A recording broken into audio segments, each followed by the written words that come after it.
Nasruddin, just over here. Historic event in France, obviously this weekend with the UFC's first event here in Paris. How much does it mean to you to be a part of this event?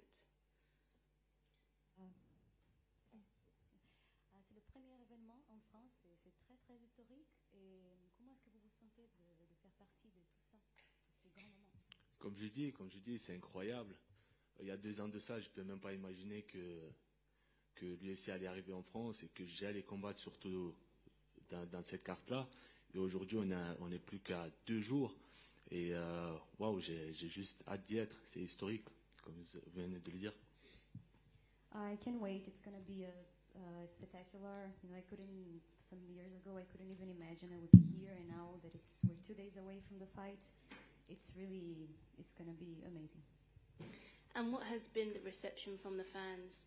Obviously, you had a chance to do an open workout for the French fans yesterday. What was that experience like for you? Par rapport aux fans, comment est-ce que vous êtes senti à l'open workout et tout ça? Comment c'était cette expérience pour vous? C'était wow. C'était incroyable. Ça change, c'est pas comme d'habitude. Les médias sont quasiment triplés, les interviews, les fans, les messages, les messages de soutien. Franchement, ça fait vraiment plaisir. Et ouais, hier à Open Workout, ils étaient tous là, vraiment présents. C'était incroyable. The open workouts, it was just amazing. All the fans, everybody was there. It was an incredible experience, and also to see everybody here, the support and the love I've been getting, it makes me feel really happy. I'm feeling great. And you know, after your last fight, you called for a top 10 or a top 5 opponent. What did you think when they put forward Buckley's name for you? Vous avez dit que peut-être c'était intéressant en top 5 ou top 10, top 10? Yeah, top 5 or a top 10. Top 5, top 10. Et quel est votre avis par rapport au fait que maintenant vous allez affronter Buckley? La question c'est le début, je pense. Pardon. Le plus intéressant pour vous, c'était un mec de top 10 ou top 5. Et maintenant, c'est Buckley. Donc... Bien sûr. Nous, comme on vise tout le temps devant, on regarde toujours devant nous. On vise toujours les top 10. Et ce qu'on voulait, d'ailleurs, on voulait un combattant, un fighter du top 10. Mais malheureusement, pour septembre, ils étaient soit blessés, soit occupés, ou il y a eu pas mal de refus. Et du coup, on était obligé d'aller chercher derrière. Et le profil parfait, c'était Joaquin Buckley. On avait tout simplement pas le choix pour septembre.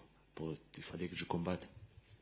Well, I didn't really have a choice because, you know, I really wanted to fight in September, and most of the fighters were either injured or a lot of them turned on the fight, and we're always looking for somebody above my spot in the ranking. But since that was not possible, we took the fight because Buckley seemed to be the most interesting matchup for me. And you ran into him at the poster signing. It looked like you were sizing him up a little bit. What did you make of that interaction? Et par rapport à votre rencontre avec lui pendant la signature des posters, qu'est-ce que vous pouvez dire? Ouais, il a l'air super gentil. Moi, je l'attendais plus nerveux, plus. Je pensais que voilà quoi, il allait continuer ce qu'il avait commencé dans les réseaux. Mais non, bizarrement, il était tout gentil, tout stressé. Et donc voilà, on s'est serré la main comme des amis. It was actually went fine, and I was a bit surprised because, you know, with the whole what he's been saying on the media, but we shook hands and he was really nice. I thought he was going to be a bit maybe aggressive, but no, it was cool. He made a name for himself when he had a viral knockout. You know, how do you see your styles matching up? Or, à vos styles, parce que là, son KO est devenu viral, et que pensez-vous de vos styles pour ce combat-là? Qu'est-ce qu'on pense? C'est un adversaire agressive, qui avance tout le temps, qui a pas mal de finish. Et moi aussi, de l'autre côté, je suis agressive. On est des finishers, quoi. Et si on prend les deux combattants, les styles des deux combattants, on peut voir que le combat n'ira pas à la décision. We're both finishers, so we know he has KOs, and so do I. So when you have a fight like that with two guys like that, for sure the fight won't go the distance. How do you see yourself getting your hand raised? Et comment est-ce que vous pensez que ça va se passer pour sortir le vainqueur de ce combat-là? Comment est-ce que ça va se passer, le combat? Comment vous pensez que vous pouvez apporter la victoire? Oui, je pense que déjà le combat, on va faire une bonne bagarre. Ça va être la guerre dès le début. Et comme j'ai dit, le combat n'ira pas à la décision. Il n'ira pas à la décision. Un de nous va tomber. Il va tomber sale. Et moi, je sais déjà qui. Donc voilà, je vous laisse. It's going to be a war from beginning to end. And one of us is going to go to sleep, and I can tell you that who it's going to be. Thank you. Nasruddin here.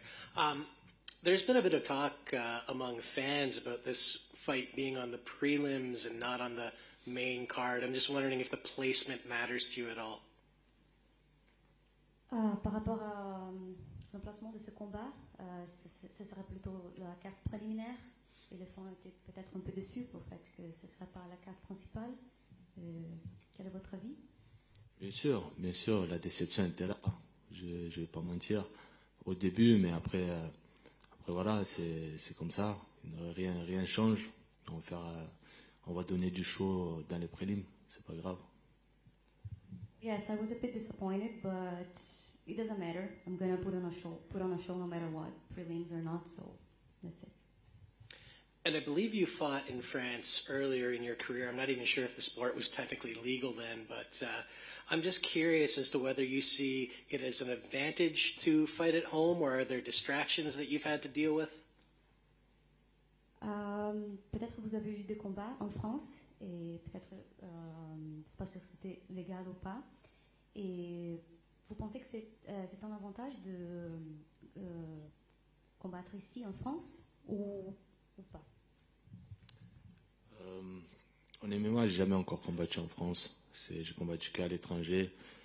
Et ça sera ma première et je peux pas vraiment savoir, mais j'imagine que, bien sûr, de combattre devant sa famille, devant son public, ça va que me faire monter vers le haut. La question, c'est si je vais avoir la pression, c'est ça? Si c'est une bonne chose pour moi. Oui, ça peut jouer peut-être. Bien sûr. Contre, si jamais non, c'est une bonne chose. Pour moi, c'est une bonne chose. J'aime bien le public. J'aime bien quand il y a le public et surtout le public qui va me supporter. Et non, ça va être incroyable. J'ai hâte. No, actually, it's going to be really nice. I don't see any kind of disadvantage towards that. You know, this is my first time fighting in Paris. So you have all the support and the love from my fans. So I can't wait to fight, and yeah, I really don't see any negative aspects to it. Merci. Nasruddin, tu vas bien? Ça va? Ouais, ça va et toi? Ouais, super. Depuis que tu sais que tu combats en France, est-ce que autour de toi, tes amis, ta famille, ou même les gens qui ne te connaissent pas forcément, est-ce qu'il y a une attente plus particulière que lors de tes combats précédents? Bien sûr, comme je viens de le dire, il y a de plus en plus de gens qui s'intéressent à ce combat-là, il y a plus d'appels, et même les médias, comme je viens de dire, les médias, les interviews, ça a carrément triplé. Ça change, c'est pas comme d'habitude, quoi. Et tu t'attends à quelle ambiance samedi? Vu comme si c'était hier, c'était incroyable. Je sais pas combien ils étaient, mais déjà que c'était bien rempli et on les entendait, quoi. L'ambiance était là. Alors imaginez maintenant avec 20 000 spectateurs et waouh, j'attends le Nassour.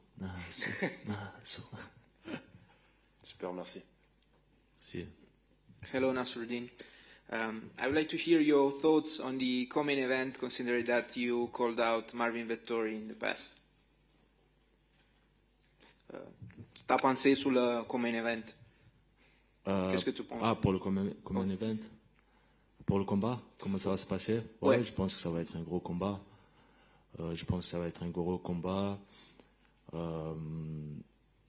Les deux, un de l'autre côté, Whittaker qui est plus technicien, plus de fight IQ. De l'autre côté, on a Vettori qui est plus physiquement plus fort, qui ne lâche jamais rien, qui avance tout le temps. Et ça va être un combat intéressant, deux styles complètement différents. Voilà. Vous voulez un pronostic ou? Oui, s'il vous plaît. Ouais, je pense que Whittaker va gagner. Whittaker va gagner par rapport à son intelligence, à son fight IQ. Je mets sur Whittaker. Mais qu'est-ce qui s'est passé avec Marvin Vettori? Parce que vous l'avez appelé, non? Vous l'avez called out. Mais en fait, il devait déjà combattre la première fois avec Whittaker. Je ne sais plus quel événement c'était. C'était 2 ou 3 mois avant ça.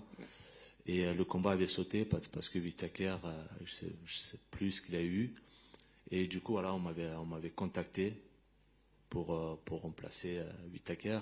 Bien sûr, de notre côté, on avait accepté en short notice. On était prêts.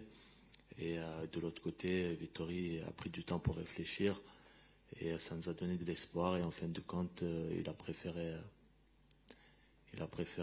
dire non, ce qui se comprend, bien sûr. Je suis dans les top 11, il est dans le top 3. C'est des risques. Mais des fois, les risques, il faut les prendre. La vie, c'est un risque. Donc, comme là, je vais combattre Buckley. Il est très loin derrière. Il est 25e, je suis 12e. Et c'est un gros risque, mais voilà, il faut les prendre. Quand tu es confiant, quand tu n'as pas peur des risques, tu vas et tu prends. Voilà. Merci, bonne chance pour demain. Merci. Salut Nassourdine. En Salut. début de semaine, Buckley t'a lancé une pique comme quoi il était heureux de te rencontrer encore en chair et en os. Et tu lui as plus ou moins répondu hier à l'Open Workout comme quoi tu allais lui apprendre le respect. Ouais. Est-ce que maintenant qu'on est à 2 jours du combat, tu as l'impression qu'il y a une réelle tension entre vous ou pas du tout? Et si oui, est-ce que c'est la première fois que ça t'arrive? Non, la réelle tension, je l'aurais eu s'il serait là.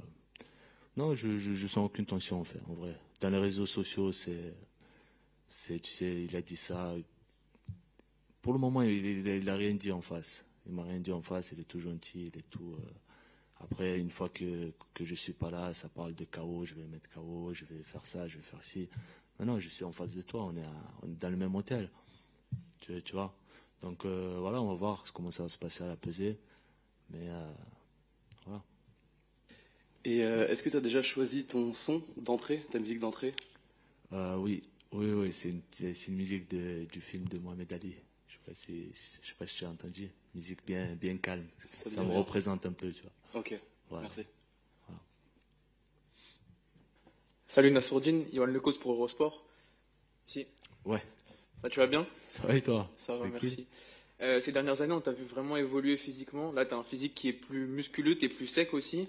Et même à l'Open Workout, hier, on t'a vu très rapide, même dans des vidéos qui ont été postées sur Instagram, on te voit très rapide sur tes coups. Toi, comment tu te sens physiquement? Est-ce que tu te sens à ton top? Est-ce que tu te sens plus fort que jamais? Je me sens plus fort que jamais. Vraiment à mon top. Comme j'ai dit, chaque combat, je progresse. Je suis rentré à l'UFC, j'avais 24 ans. Maintenant, j'en ai 26. Et j'arrête pas de progresser. Je prends de l'âge, je deviens plus mature, je prends de la masse musculaire. Et comme j'ai dit, je n'arrête vraiment pas d'évoluer. Le combat précédent et ce combat-là, ils seront déjà très différents. Et pour compléter la partie physique, est-ce que tu considères que ce combat contre Buckley, qui est un showman, contrairement à toi qui n'a pas encore cette image-là vraiment à l'UFC, ça pourrait compléter du coup cette partie physique? Du coup, tu as un combattant plus complet maintenant, il te manque encore cette partie un petit peu médiatique. Est-ce que du coup ce combat, ça pourrait être un peu l'aboutissement? Bien sûr, rien n'est fait au hasard, même si on est allé chercher derrière. C'était calculé. Buckley, c'était un adversaire parfait, il est hypé, il est connu et c'est ce qui me manque. Et donc voilà, le Management Factory font du très bon boulot. Et voilà, c'est sûr qu'on n'aura pas un top 10 ou un top 5, on n'aura pas un numéro, mais voilà, on aura cette hype-là qui me manque. Merci. Oui. Ouais, tu prédis une victoire contre Joaquin Buckley et une victoire de Robert Whittaker sur Marvin Vettori. Est-ce que l'étape d'après, du coup, ce serait de rappeler Vettori pour faire ce combat qui n'a pas eu lieu puisqu'il avait refusé dans un premier temps? Très bonne idée. Tu vas donner le bon. Pourquoi pas, c'est à discuter encore avec mon équipe. Mais bien sûr, parce que si, je ne souhaite pas la défaite, si jamais il sera sur une défaite, c'est fort possible, parce que moi je vais derrière rentrer dans les top 10, et voilà, quand tu as une défaite, tu n'as pas trop le choix, tu ne choisis pas trop, tu vois, donc on va essayer, on va voir, mais en tout cas on va viser toujours devant, on va plus regarder derrière. Là, on a fait une vraie exception, parce que c'est chez nous, c'est le 11 septembre à Paris, c'est la première, c'est historique.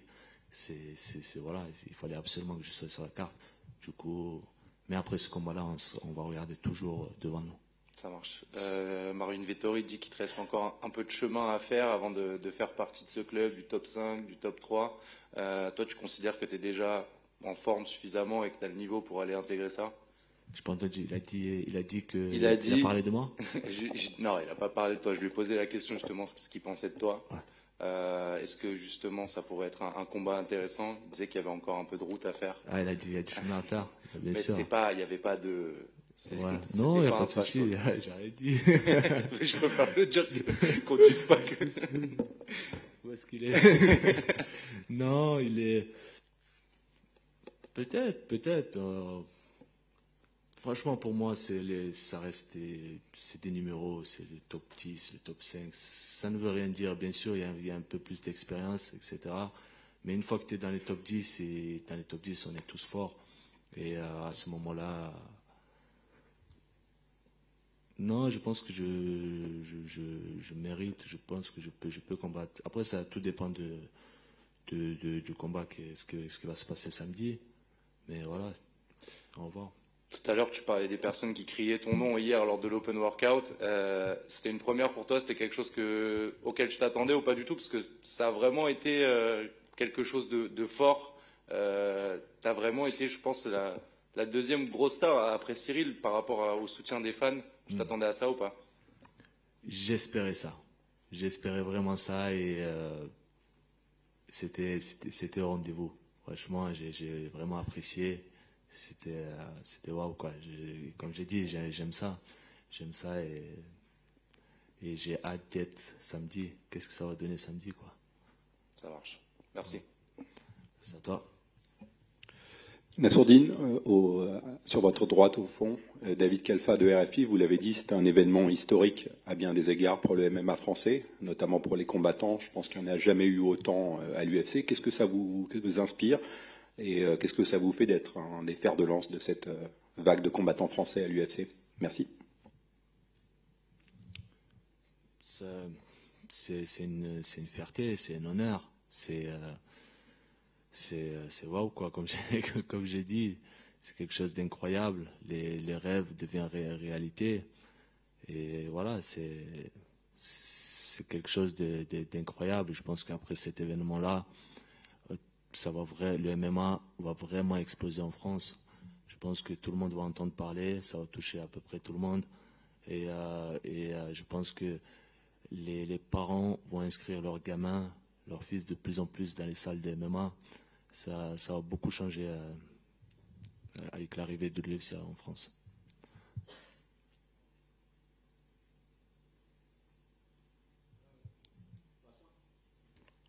Bon, bonjour Nassourdine, j'espère que tu vas bien. Alors j'avais deux petites questions vite fait. Si jamais tu gagnes, ce qu'on espère évidemment, est-ce que tu as déjà un adversaire en tête? Une fois que je vais gagner, un adversaire, ouais, j'ai un adversaire.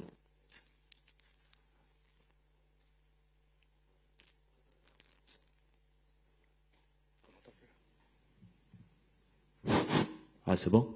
Ok. C'est bon, vous m'entendez? Ouais. Ouais, j'ai un adversaire en tête, mais je préfère garder ça en surprise. Je pense qu'après le combat, si tout se passe bien, on va sortir les noms. Pas qu'un seul, plusieurs. Voilà. Ok. Sinon, il y aura le combat de championnat dans ta division, donc Israël Adesanya contre Alex Pereira. Est-ce que tu as un pronostic là-dessus? Oui, bien sûr. Ça va être un gros combat. Ça va être. Mon pronostic, c'est, je pense que Pereira a ses chances. Je pense que Pereira peut gagner. Ils se connaissent très bien tous les deux. Ils ont déjà combattu 2 fois dans une autre discipline. Et le vainqueur, c'était Pereira. Et cette fois-ci, avec les petits gants, il y a l'expérience du côté d'Adesanya qui va jouer beaucoup. Mais je pense quand même que Pereira, il a plus faim, quoi. Plus faim. Est-ce que tu penses aussi, certains disent que Israël Adesanya c'est un peu embourgeoisé avec toutes ses victoires. Est-ce que tu penses qu'il a perdu un peu la niaque? Ouais, c'est surtout à ça que j'ai pensé quand j'ai dit que Pereira il a plus la niaque, parce qu'Adesanya de son côté, je trouve qu'il est un peu sur la descente.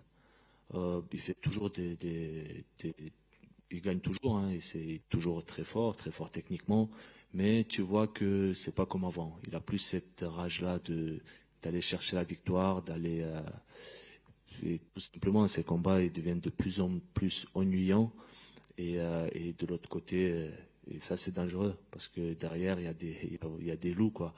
Il y a les combattants, ils veulent toute ta place, la première place, et Pereira il fait partie. Donc c'est pour ça, je pense que avec Lagnac, il va aller chercher la victoire. Ok, merci en tout cas, bonne chance pour. Merci beaucoup. Yes, good.